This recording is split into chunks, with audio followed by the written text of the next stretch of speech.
सुंदरवन के गांव में एक नेल पॉलिश का जादुई पेड़ था जिस पर रंग बिरंगे खूबसूरत नेल पॉलिश लगा करते थे। दिखने में वो पेड़ बड़ा ही खूबसूरत और शानदार लगता था, लेकिन वो पेड़ बहुत घमंडी था। वो सिर्फ अमीर चिड़िया को अपना नेल पॉलिश देता था। उसके नेल पॉलिश में एक जादू था।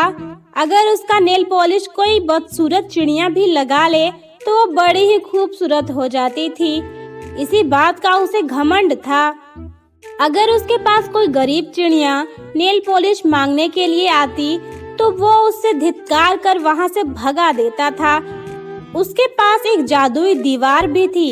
अगर कोई अमीर चिड़िया उसके पास आती तो वो दीवार को नीचे करके उन्हें नेल पॉलिश दे देता था, और अगर कोई गरीब चिड़िया आती तो वो दीवार को और भी ऊपर कर लेता था और उन्हें वहां से भगा देता था।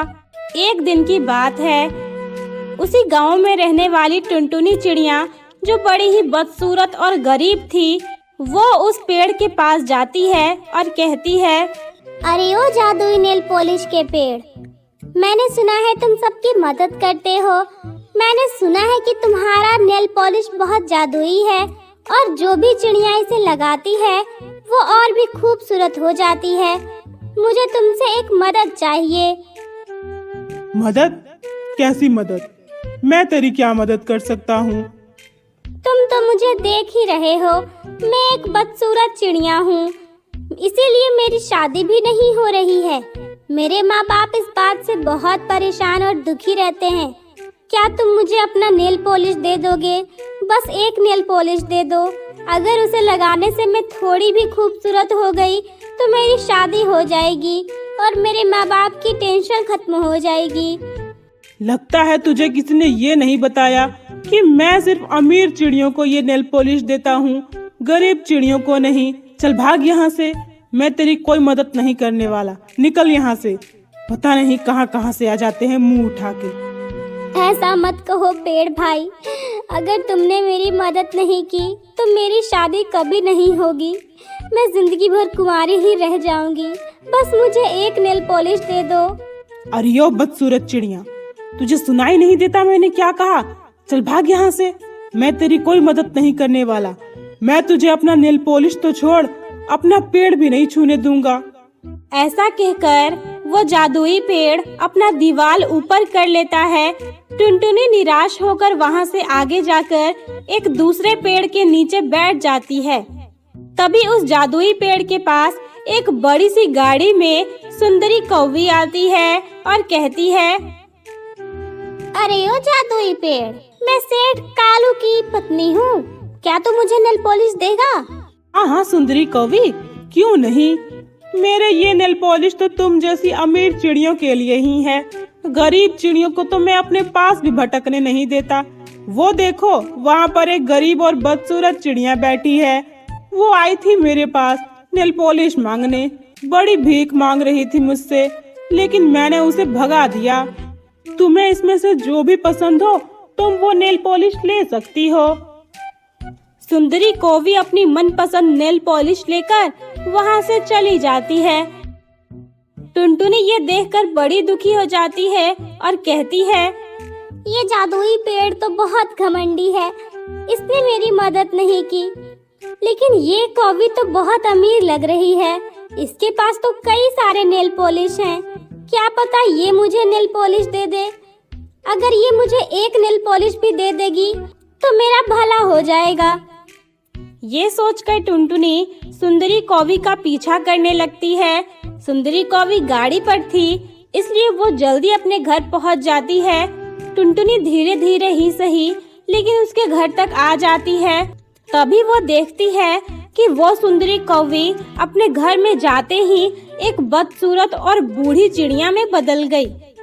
हा हा हा, ये जादुई नेल पॉलिश तो बड़े ही अच्छे हैं, इसे लगाने से मैं कितनी खूबसूरत हो जाती हूँ।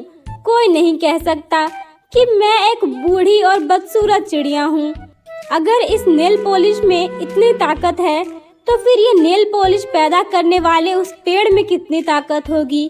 क्यों ना मैं उस पेड़ को जलाकर उसका राख खा लूं। अगर ऐसा हो जाए तो मुझसे ज्यादा खूबसूरत इस दुनिया में कोई नहीं होगा। फिर मैं कभी बूढ़ी नहीं होंगी और हमेशा खूबसूरत दिखूंगी। ये बातें टुनटुनी छिपकर सुन लेती है और वो कहती है, ऐसा कैसे हो गया? ये चिड़िया तो भी बड़ी सुंदर दिख रही थी और घर में जाते ही ये एक बूढ़ी चिड़िया में बदल गई। ये उस पेड़ को काटकर उसे जलाना चाहती है और उसके राख को खाना चाहती है। नहीं नहीं, मुझे ऐसा होने से रोकना होगा। पेड़ भैया की जिंदगी पर खतरा मंडरा रहा है, मुझे ही कुछ करना होगा। इससे पहले कि ये वहाँ पहुँचे, मैं वहाँ पहुँचकर पेड़ भैया को सारी सच्चाई बता देती हूँ। टुनटुनी जादुई पेड़ के पास चली जाती है और उसकी भलाई सोचकर उसे सुंदरी कौवी के बारे में सारी बातें बता देती है। ये बातें सुनकर जादुई नेल पॉलिश का पेड़ हंसने लगता है और कहता है, हा हा हा, मैं तेरी सारी साजिश समझ रहा हूँ चिड़िया। मैंने तुझे नेल पॉलिश नहीं दिया और सुंदरी कौवी को नेल पॉलिश दे दिया। तू इसी बात का फायदा उठा रही है। तुझे उस चिड़िया से जलन हो रही है, इसीलिए तू मेरे पास उसकी शिकायत लेकर आई है और मुझे उसके बारे में भड़का रही है। लेकिन ऐसा कुछ नहीं होने वाला है। मुझे तेरी बात पर कोई भरोसा नहीं है। चली जा यहाँ से। इतना कहकर वो जादुई पेड़ अपना दीवार खड़ा कर लेता है। टुनटुनी उसे बहुत समझाने की कोशिश करती है, लेकिन वो पेड़ उसकी एक भी नहीं सुनता। टुनटुनी निराश होकर वहाँ से चली जाती है। अगले दिन सुंदरी कौवी अपने हाथ में कुल्हाड़ी लेकर उस पेड़ के पास पहुँचती है। सुंदरी कौवी के हाथ में कुल्हाड़ी देखकर वो पेड़ थोड़ा डर जाता है और घबराते हुए कहता है, सुंदरी कौवी, अरे यो सुंदरी कौवी, तुम यहाँ पर ये कुल्हाड़ी लेकर क्यों आई हो? हा हा हा, अरे बेवकूफ पेड़, तू भले ही जादुई पेड़ है, लेकिन तेरे पास जरा भी दिमाग नहीं है। तुझे दिखता नहीं है मेरे हाथ में कुल्हाड़ी है, यानी कि मैं यहाँ तुझे काटने आई हूँ। अगर मैं तुझे काट कर तुझे जलाकर तेरा राख खा लूंगी ना, तो फिर मैं सबसे ज्यादा खूबसूरत हो जाऊंगी। फिर मुझे किसी जादू की जरूरत नहीं पड़ेगी। जादुई पेड़ इस बात को सुनकर अपना दीवार खड़ा कर लेता है, लेकिन सुंदरी कौवी अपने कुल्हाड़ी से उस दीवार पर वार करती है और वो दीवार टूट जाता है। वो चिड़िया सही कह रही थी। मैं ही पागल था जो मैंने तुझ पर भरोसा किया और उस पर नहीं किया। वो बिल्कुल सही कह रही थी। तू मुझे मारना चाहती है, मुझे काटना चाहती है, लेकिन मैंने उसकी बात पर भरोसा न करके बहुत बड़ी गलती कर दी। आज मुझे बहुत अफसोस हो रहा है अपनी घमंड पर। मैं बहुत घमंडी था, मेरे साथ यही होना चाहिए। सुंदरी कौवी उस पेड़ को काटने ही वाली थी कि तभी वहाँ पर टुनटुनी चिड़िया आ जाती है। उसके हाथ में 2 गुब्बारे थे। वो सुंदरी कौवी पर पहला गुब्बारा फेंकती है। थोड़ी ही देर बाद वो उस पर दूसरा गुब्बारा भी फेंक देती है और एक माचिस की तिल्ली सुंदरी कौवी पर फेंक देती है। सुंदरी कौवी वहीं पर जलकर राख हो जाती है। टुनटुनी बहन, मुझे माफ कर दो। तुमने मुझे सच्चाई बताने की बहुत कोशिश की, लेकिन मैंने तुम्हारी एक न सुनी। आज तुमने मेरे घमंड को तोड़ कर रख दिया और मुझे एक अच्छा पेड़ बना दिया। मैंने तुम्हें नेल पॉलिश देने से मना कर दिया था। आज तुमने मेरी जान बचाई है, इसलिए मैं तुम्हें अपने सारे नेल पॉलिश दे दूंगा। तुम्हें मेरे पेड़ में से जितने भी नेल पॉलिश चाहिए तुम ले जाओ।